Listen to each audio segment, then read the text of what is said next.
Friends, big boss season 9 ఈ వారం మొత్తం ఎమోషనల్గా సాగింది. ఫ్యామిలీ మీట్ జరిగింది కదా, హౌస్ మేట్స్ ఫుల్ ఎమోషనల్ అవుతున్నారు.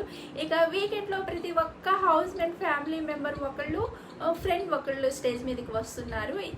ఇక ఈరోజు ఎపిసోడ్లో తనుజ గౌడ క్లోజ్ ఫ్రెండ్ పవన్ సాయి, హరిత రాబోతున్నారు. స్టేజ్ మీదకి వచ్చారు. అయితే ఇందుకు సంబంధించిన ఒక ప్రోమో వచ్చిందండి. ఇవాళ ప్రోమో 1 వచ్చింది ఈరోజు. అది నా పిల్లరా అంటూ డైలాగ్ కొట్టాడు పవన్ సాయి. అయితే పవన్ సాయి హరిత తనుజ చూడగానే ఎమోషనల్ అయిపోయింది, కన్నీళ్ళు పెట్టుకుంది.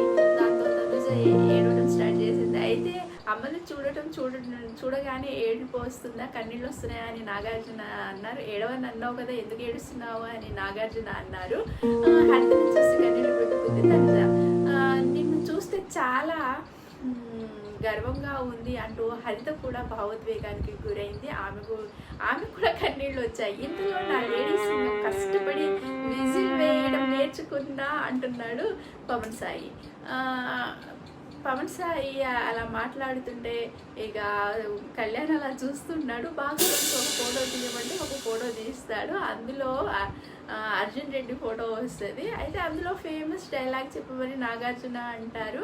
అయితే అది నా పిల్ల, నాన్నగారు జాగ్రత్తగా చూసుకోండి అంటూ డైలాగ్ కొట్టాడు పవన్ సాయి.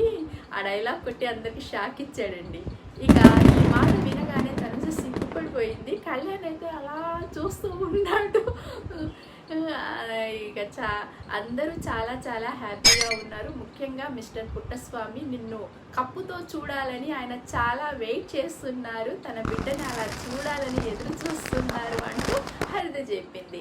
పవన్ సాయి తనుజ బాండింగ్ గురించి సీరియల్ ఫ్యాన్స్కి బాగా తెలుసండి. తనుజ పవన్ సాయి కలిసి చేసిన ముద్ద మందారం సీరియల్ అప్పట్లో ఎంత సూపర్ హిట్ అయిందో కూడా అందరికీ తెలుసు కదా. దీంతో పాటు తమిళ సీరియల్ కూడా చేశారంట వీళ్ళు.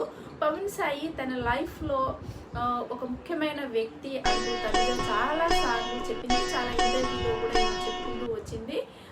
అది లైఫ్లో అయినా పర్సనల్గా అయినా ఏదైనా సలహా తీసుకోవాలంటే పవన్ సాయిని అడిగి తీసుకుంటుందంట.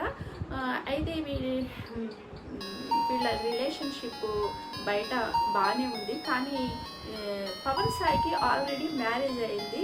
వీళ్ళ రిలేషన్షిప్ తెలిసే డైవర్స్ తీసుకున్నారని తెలుస్తుంది. మరి బయటకు వచ్చిన తర్వాత వీళ్ళు ఎలా ఉంటారో చూడాలి.